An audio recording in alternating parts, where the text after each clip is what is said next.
I'm Dana, and today I'm sort of branching out my content a little bit, I guess, because I usually talk about being autistic. That's my disability.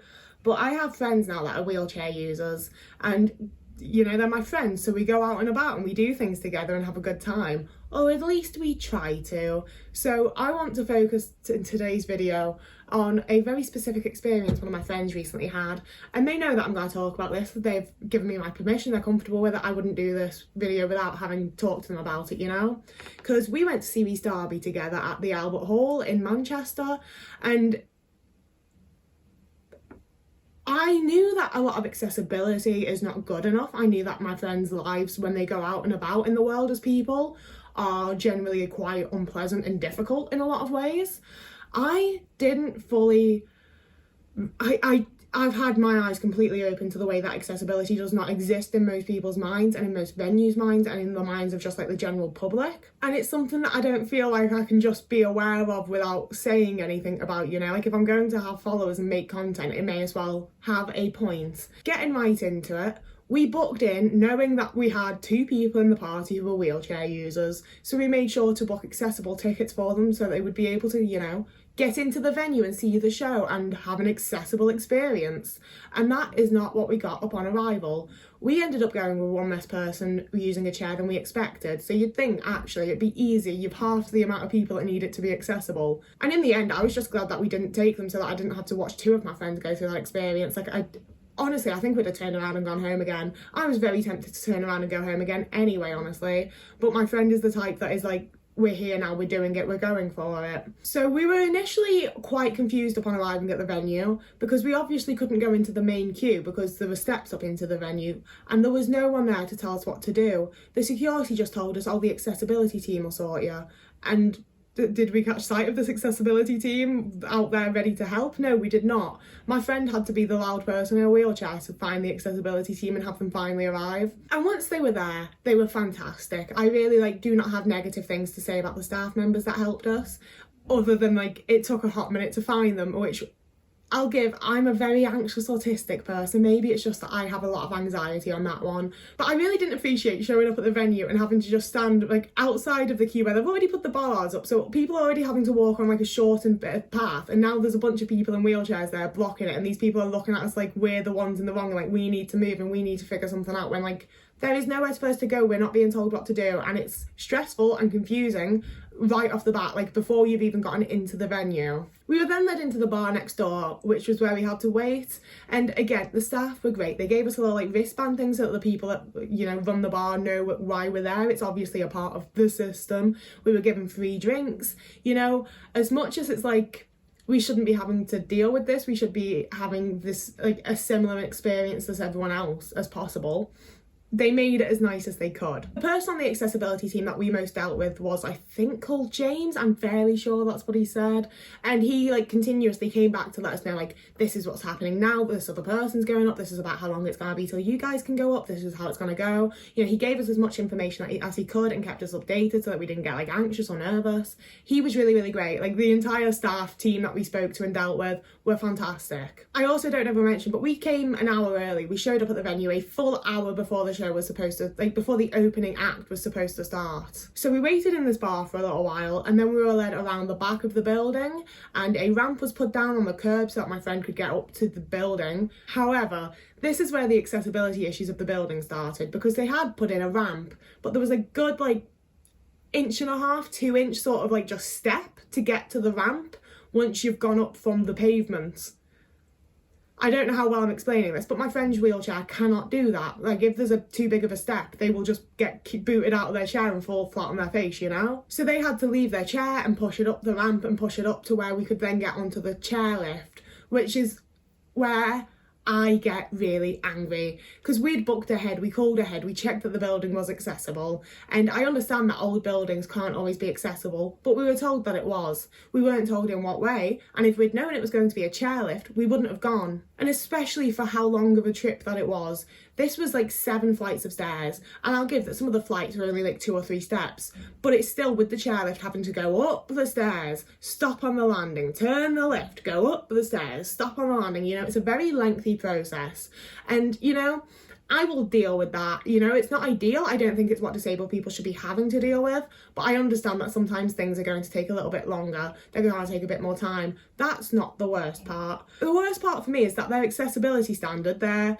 accessibility is a chairlift that's going up 7 flights of stairs. It's a terrifying and dehumanising experience. Like, I was literally just watching this and it looked horrible. You know, having spoken to my friend, it was horrible to go through. Like, they're a truly, like, amazing, capable, brilliant person. So they stayed very upbeat and chatty and happy. And the staff were all doing their best to be, like, really friendly and to keep things light and keep things happy. The staff, again, were great. Like, especially the guy that was controlling the machine. You know, like, he saw how nervous and, like, this is really what's happening, I must have looked. He offered me earplugs, he told me he'd been recently trained with the machine. Like, the staff members were incredible, but their accessibility system that they're having to follow and offer to disabled people just is not acceptable. It's not good enough. You know, this chairlift goes up and just suspends my friends over the stairs.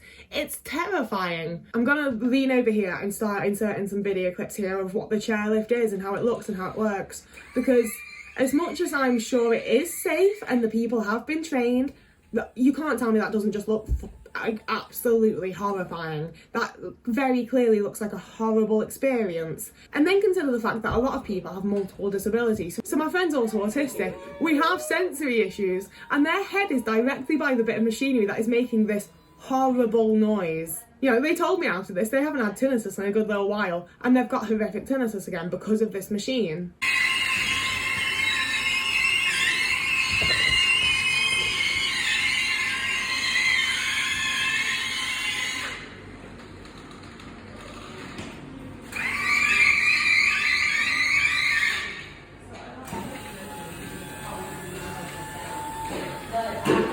You know, and outside of, like, the very obvious things like sensory issues, the fact that it's not an accessible building and my friend shouldn't be having to go through that, it's so dehumanising. Like, I felt embarrassed, guilty, just all around lots and lots of negative emotions having to watch my friend get pulled up that, because it's like watching people transport something, you know? It's like watching someone drag their shopping up the stairs to get to their flat. It's not watching a person travel to a place. They are thoroughly dehumanised, and as much as the staff were talking to them and treating them like a person and being really, really great, that doesn't change that the actual system and the way in which it's being done makes them feel like that. And I understand that that's also not the experience of every disabled person, because there is a YouTuber, I'm just going to pull it up, I'm sorry, I don't quite remember. There's another content creator called Simply Emma, and I'll link them down below, because they did a video 4 years ago of the exact lift and staircase that my friend had to use. And from what I could see of their video, they were happy with it, you know? They were very like, the building can't have a lift, so this is the accessibility compromise that they've provided, and she seemed perfectly happy with it, which, you know, good for her. I'm not trying to shit on anyone, but to me, being sat up in the balcony with my friend who had just been through a traumatic experience, you know, and as much as they're able to, like, laugh things off and continue and be, like, really fucking great and cool about things, it was a horrible experience that that they had just been through on what was supposed to be a really nice fun night out together. And it's also the thing of sitting up in the balcony and looking down and seeing that they very easily could have come up through the main entrance, gone up like 7 little tiny steps and sat down in the main part on the ground floor, where they wouldn't have had to go through 20 minutes of being dragged up the stairs like someone shopping. And it's one of those where, like, I assume that the tickets down on the bottom that are a bit closer to the person you're seeing are more expensive, which would then mean that if you're doing accessible tickets down there, and they're like the cheaper price tickets, people are getting a better seat for their money. And it's just ridiculous, because number one, disabled people shouldn't be having to pay more to have a more similar experience as everyone else. And it's also a case of just like, that is the clearly more accessible route. Like, why are you making, like, lots of people go up these stairs round the back? Like, we had to, like, near enough go through the kitchens. Like, it didn't feel like I was supposed to be there as a member of the public, you know? It very much felt like back of house where the staff would be. It was weird to be there. And you're telling me we went through all that because it would otherwise cause the tiniest bit of a disruption to the able-bodied people to put a ramp at the front and have people come in that way, and then be able to go through up the couple of steps and have a few less seats in the main area so that the disabled people can sit there. Like, really? Like, you really think that it's okay for people to have to go through this, like, humiliating and invalidating and dehumanising experience just because it's easier for other people. Like, it's like, I don't even see where it would be easier for other people. Like, it really feels like there is a much easier option that's just been completely overlooked. And I can only assume that the people that run the venue and have decided on this accessibility route aren't stupid enough to have missed it. Like, I sincerely hope that they're just not that stupid. Like, there is a much easier option there, and I can only assume that they've chosen the worst one because it's some sort of business decision to make sure that they have as much profit as possible. Like, I can only assume that it's that, because if you have compassion for people and genuinely want to provide your disabled customers the best experience that they can have, which they should be entitled to as paying customers, you would put them down where it's the easiest place for them to get to, and you just haven't. So we get up there, we've missed the opening act essentially. I was quite excited to see they've been making a big thing about it on TikTok and Instagram everywhere, you know. I was excited for the entire show, but we missed the opening act. We saw the last like 2 jokes maybe, and I didn't get the chance to laugh at them because I couldn't understand what he was saying, and nor could my friend, and nor could any of the other people in the disabled area. So my friend brought up to a staff member that, like, we cannot understand what's happening. We can hear it, there is sound, but none of these speakers are like facing us or whatever, so we can't understand what's being said. It's just noise. And again, the staff members were brilliant. The staff members were really, really great. They gave all of us that were there a little drinks voucher so we could all get a free drink for while we were watching the show. They had someone come up to take the order and bring the drinks up to us, so no one had to like go through that hassle. You know, like, the staff were genuinely brilliant. And then they came back and let us know that a speaker had been forgotten to turn on. So when Rhys Darby came out, it was perfect sound. We could hear him brilliantly. It was a fantastic show.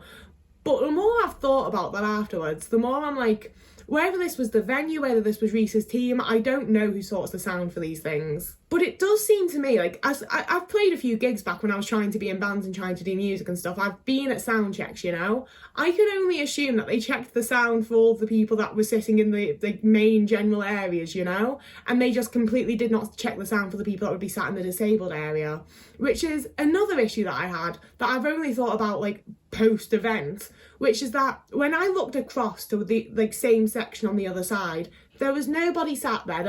They had not, you know, it wasn't a case of like they haven't sold seats, Rhys didn't sell it out or whatever. It was sold out. It was a case of like the section that was the same place on the other side, they'd specifically chosen not to seat people, and there was a little like rope banister so that people wouldn't go too far over. And similarly, on the side that we were sat on, there was a little rope banister there too, but we were on the opposite side of it.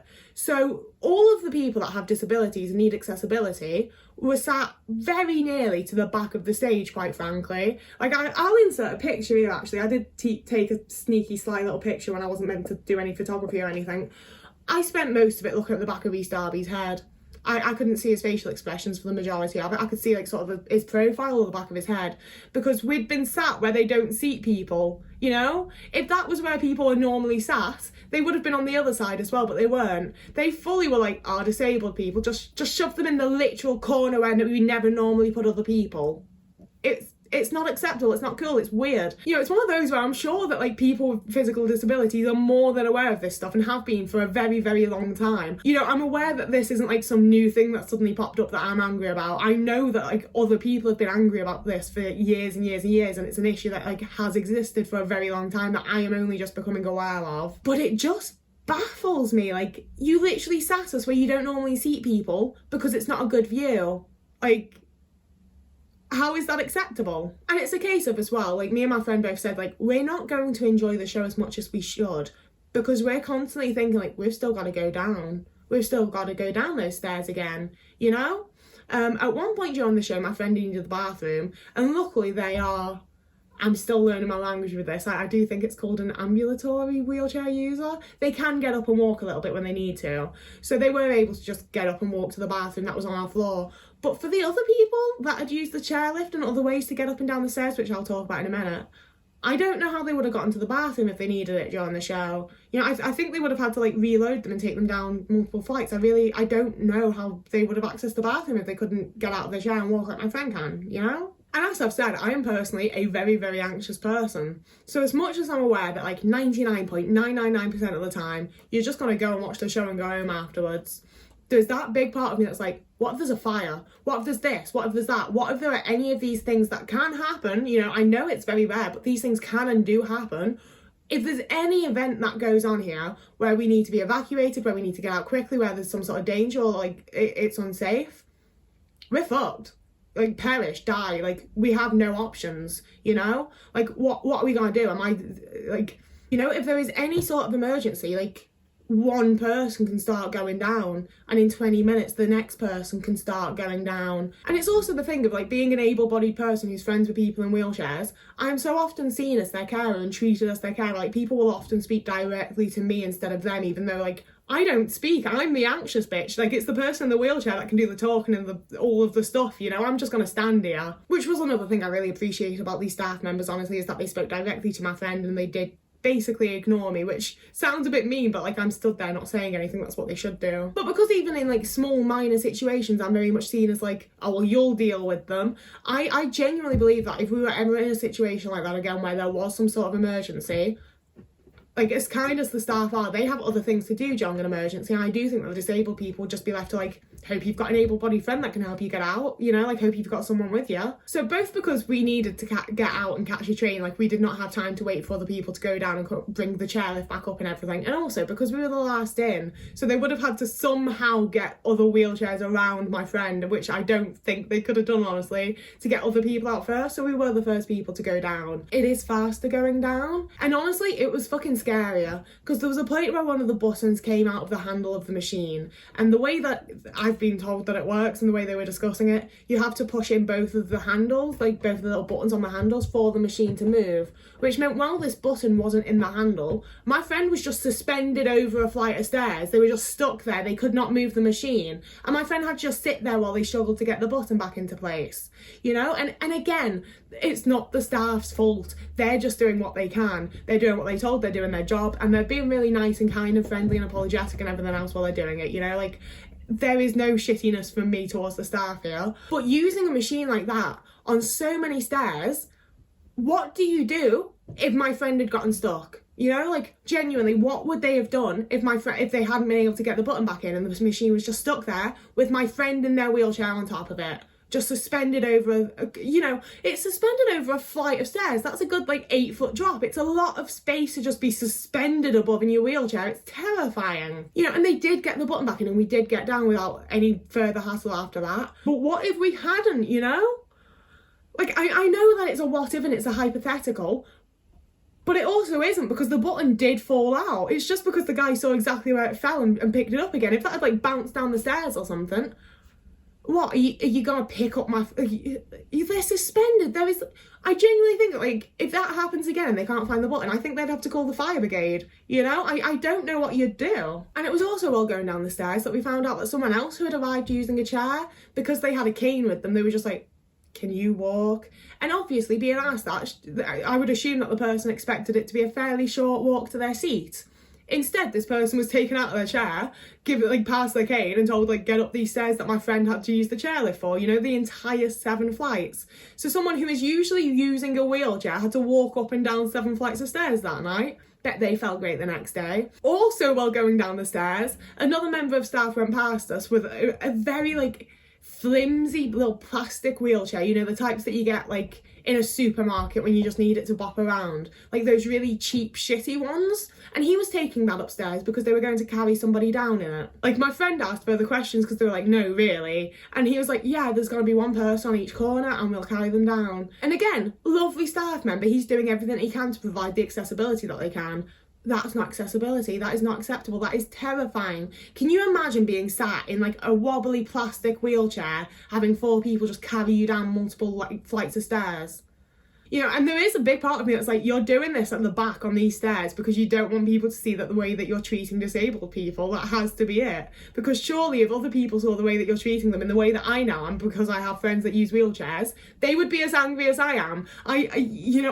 I really hope that, like, the general public, if they see about this stuff and know about this stuff, will be as mad about it as I am, because I just think that it's thoroughly unacceptable, you know? Like, my friend, like, people in general, never mind even specifically my friend or specifically disabled people have enough shit going on and enough to worry about. And when we're going out to try and have a nice night, when you're going to a venue to try and enjoy a show, trying to just enjoy being alive, having these barriers and having these inaccessible places made out to be something that you will be okay with, you know? And I know that, like, in a lot of my videos I'm like, oh, I don't know what the solution is, I don't know what we can do here, but I've spoken to my friend, and You know, that is something I feel bad about as well, because I feel like I'm putting like extra onto a disabled person, being like, educate me about it so that I can do more, educate me about it so I can do something.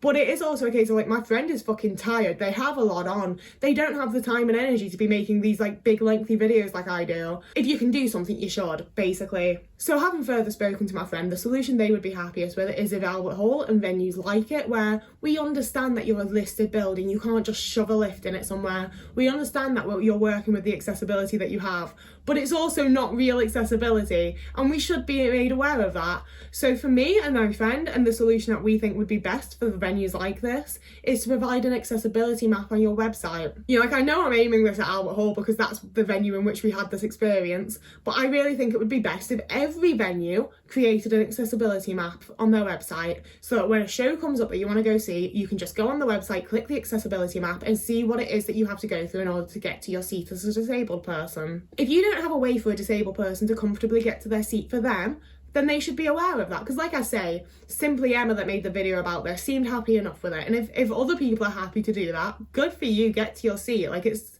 you know, that's fine. But our issue is that we got there expecting it to be a nice night and had this like really dehumanizing, traumatizing event happen to us that we were not aware we were going to be facing. You know, we could have not booked the tickets, we could have decided not to go, we could have prepared ourselves for that being the option. You know, we could have figured other things out. It would have been a much better experience if we'd just known that was what the experience was going to be. You know, as much as I am personally like, you should be accessible, you should make it better, it should be this and this and this, for my friend, they just want to know what they're getting into. They just want to know if they're able to go to this event or not, you know, what they're going to have to deal with once they're there. You know, it might not be the most ideal and perfect accessibility solution, but it would be better than what they currently have going on, where people are arriving at the building expecting it to be accessible and nice and have a good night, only to have something happen to them that wipes them out for the next day and gives them fucking tinnitus and makes it overall like an unpleasant experience. Like, I was really looking forward to this. We were both looking forward to this. We both really liked Rhys Darby. He was really funny. He put on a really great performance, and we couldn't fully enjoy it because we'd just had that experience and knew that it was about to happen again to leave the venue. So yeah, that's the video. Like I said, it's not the type of content I usually make, but I do think that I will probably be making more content similar to this. It's not going to be my main content because I'm not physically disabled. This isn't my thing. You know, my videos are definitely always going to be like autism focused, really, but you know, my best friend's having to deal with this kind of shit all the time, and they do not have it in them to be doing this kind of like, you need to make it better in this like constant fight. And I mean, also, they have done it, you know? From what I've heard of their experience, they fought real fucking hard and put a lot of energy and a lot of effort in, and they weren't heard, they weren't listened to, they didn't get to make a change. They've continued just having these difficult experiences, and eventually you are going to be like, it's not working, I'm putting energy into something that is not following through, you know? Like, I don't want to take it on as like some like saviour thing or whatever, you know? Like, I really don't. You know, I'm taking it on as like, this is an accessibility issue that I've personally experienced. I had to deal with that alongside my friend, and obviously it was much, much worse for them, and it's something they've had to do in the past. It's something they've experienced multiple times over, and something that they probably, horribly enough, will experience again. So as much as it's not necessarily like my thing or whatever, like, it kind of is to a point. I don't feel comfortable seeing this stuff and being aware of this stuff and being aware that most people aren't aware, you know, like, it's a very new thing for me that I'm just now seeing. I'm very aware that most people, even if we do consider ourselves to be part of the disabled community due to being autistic or neurodivergent in some other way, we're not seeing the accessibility issues that people with physical disabilities face every single time they leave their house. And it's something that I do feel like I can bring a bit more awareness to and talk about and try to improve for my friend, you know? And it is somewhat selfish as well. I want to be able to go out and have nice times with my friend without having to watch them go through a dehumanising and horrible and humiliating experience and feel bad about it because we're at the thing I wanted to go to. So yeah, if you want to stick around, there will be more content like this, as well as lots and lots of content about my own experiences as an autistic person, because I am much more comfortable talking about that. So please do like and subscribe if you want to see more of that. I post on Tuesdays and no I don't. I post on Thursdays and Sundays. I also post on TikTok almost every single day. I post on Instagram sometimes now. I'm trying to get more into Instagram again. And if you would like to donate to me monetarily, you can become a YouTube member, a Patreon subscriber, and you can also donate to me on Ko-fi. And all of that will be linked down below, along with a link to both the video that Simply Emma did with Albert Hall of the style after everything that my friend had to go through as well, and just a link to her general channel, because, you know, like, that's who you should be listening to more so about this stuff. Like, I'm just doing my best, but there are lots and lots of other people that have been talking about this stuff for a really long time and know much more about it than I do and actually experience it firsthand. So I do think that, like, if this is something you want to know more about and look more into, I'm not the person for it, but she's probably a good place to start. So yeah, so whoever you are, wherever you are, I hope you're having a lovely morning, evening, day, afternoon, week, month, year, and I will see you again in a couple of days.